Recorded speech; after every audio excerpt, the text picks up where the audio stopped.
Download करें जनमत Haryana app.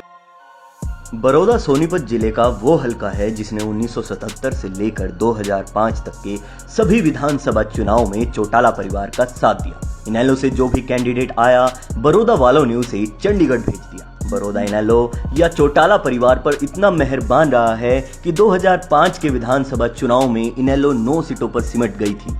प्रदेश में कांग्रेस की जबरदस्त लहर थी। इसके बावजूद बड़ौदा वाले टस से मस नहीं हुए, इनेलो के कैंडिडेट को ही जिता कर भेजा। कांग्रेस की सरकार बनने पर जब भूपेंद्र सिंह हुड्डा सीएम बन गए तो ये दीवानगी हुड्डा के लिए बन गई। श्री कृष्ण हुड्डा हल्के के लिए बाहरी होने के बावजूद लगातार 3 बार विधायक बन गए। हुड्डा के करीबी और विरोधी दोनों ही बड़ौदा को हुड्डा के गढ़ वाली सीटों में गिनने लगे।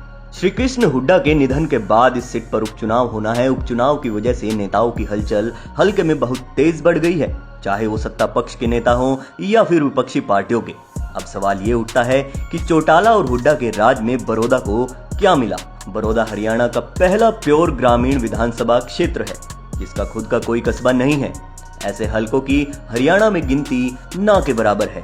विकास की एक परिभाषा ये भी होती है, छोटे गांव से बड़ा गांव बनता है, बड़े गांव से कस्बा, कस्बे से तहसील स्तर का छोटा शहर, उसके बाद बड़ा शहर, जिला और जिले से महानगर में तब्दील होते हैं। लेकिन सियासतदानों ने बड़ौदा को मूल पहचान भी नहीं दी, तो इन पर बार बार इतनी मेहरबानी वहां की जनता ने क्यों की। बड़ौदा में वोट मांगने सब आ रहे हैं या फिर आएंगे, लेकिन बड़ौदा वालों को ये भी पूछना चाहिए कि पिछले वोट के बदले क्या दिया।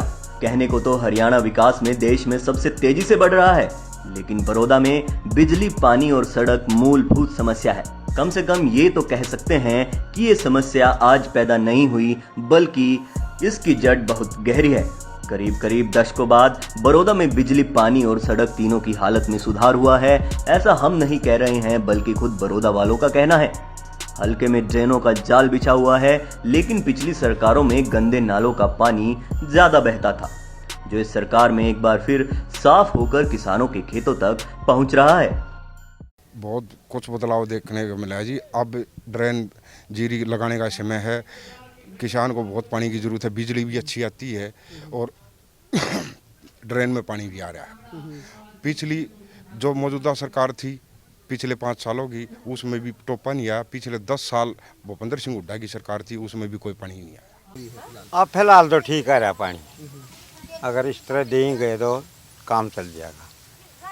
ठीक चल रहा है। पीछे ही 40 दिन में 45 दिन में नहरावें थी, दिक्कत थी किसान ने, बाकी वह ठीक चल रही है। दूसरा हफ्ता में चलेगी।